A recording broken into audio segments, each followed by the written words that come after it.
Hey everyone, you know how connected our world is today, right? Well, have you ever wondered how we got here? We're about to dive into the origin story, a wild tale of ambition, innovation, and some seriously ruthless competition on the high seas. A race that literally forged the global economy we live in right now.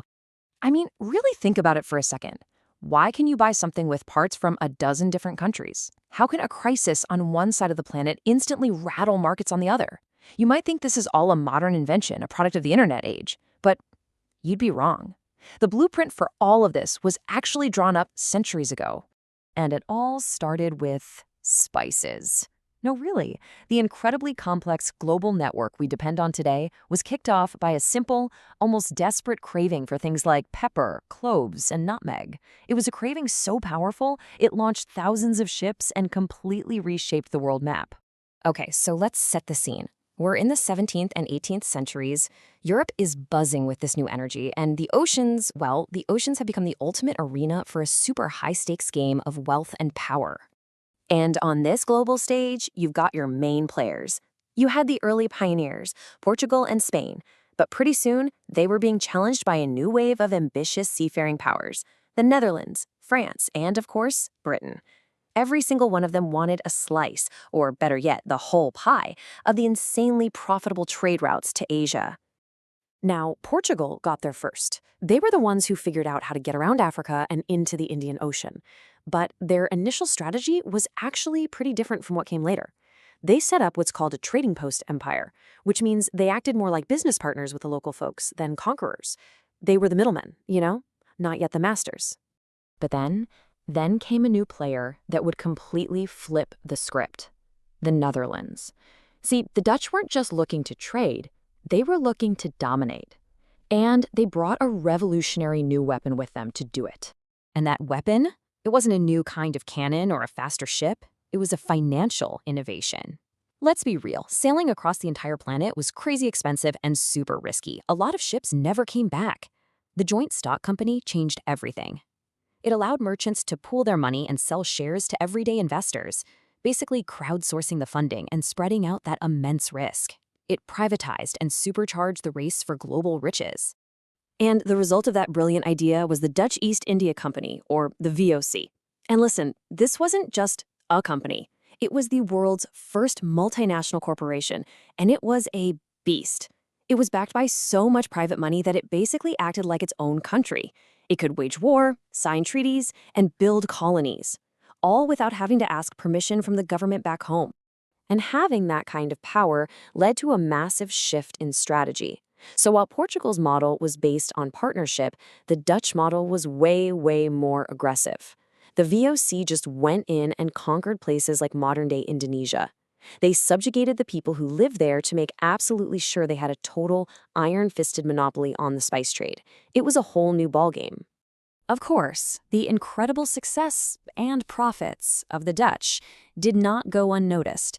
You can bet the other nations, especially Britain, were watching very closely, getting very jealous, and deciding they needed to get in on this action. And that, naturally, sparked an even bigger conflict. So what do? Well, they copy the Dutch playbook, of course. Both Britain and France launched their own powerful East India companies to go head-to-head with the VOC. And just like that, the competition exploded. While the Dutch were hyper-focused on controlling the Spice Islands, the British and French turned their attention to the vast and wealthy Indian subcontinent, which set the stage for the next great rivalry. But Britain wasn't just competing in Asia. They were also fighting the Dutch for control of the Atlantic, but with a different kind of weapon: economic warfare. They passed something called the Navigation Acts, which were this just brilliant piece of policy. Their goal was simple and ruthless: cut the Dutch out of the picture entirely. And it absolutely worked. By saying that any and all trade with Britain or its colonies had to be on British ships, these laws basically strangled the Dutch shipping industry, which up to that point had been the biggest player in the Atlantic. Their power started to fade, clearing the board for a final showdown between the two remaining heavyweights, Britain and France.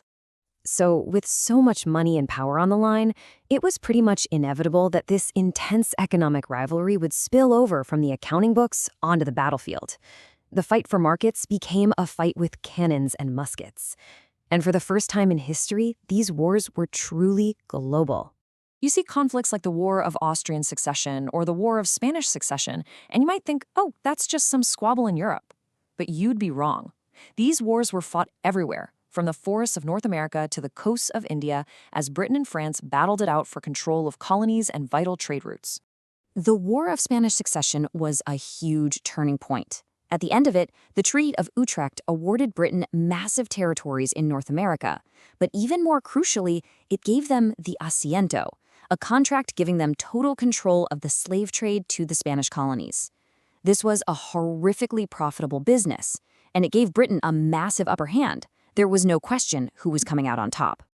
So, let's step back. After almost 200 years of intense competition, financial wizardry, and global warfare, what was the result of it all?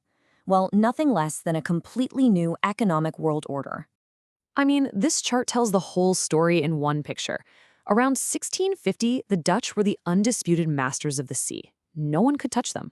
But fast forward 100 years to 1750, and you see this dramatic flip.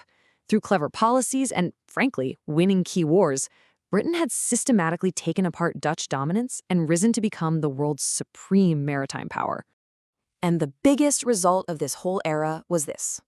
The old world, the one with all these separate regional trade networks, was just gone. Forever. In its place was a single, interconnected, truly globalized economy, with Europe, and specifically Britain, sitting right at the center of the web. So in the end, that race that began for something as simple as spices ended in this massive economic shift. Britain had established a dominance over global trade that would last for more than a century and lay the foundations for the massive British Empire. Which leaves us with a final, pretty heavy thought. This connected world we live in was born from incredible financial innovation and fierce competition. But we can't forget that it was also built on colonial subjugation, economic warfare, and bloody conflict. It's this dual legacy that we're still grappling with today.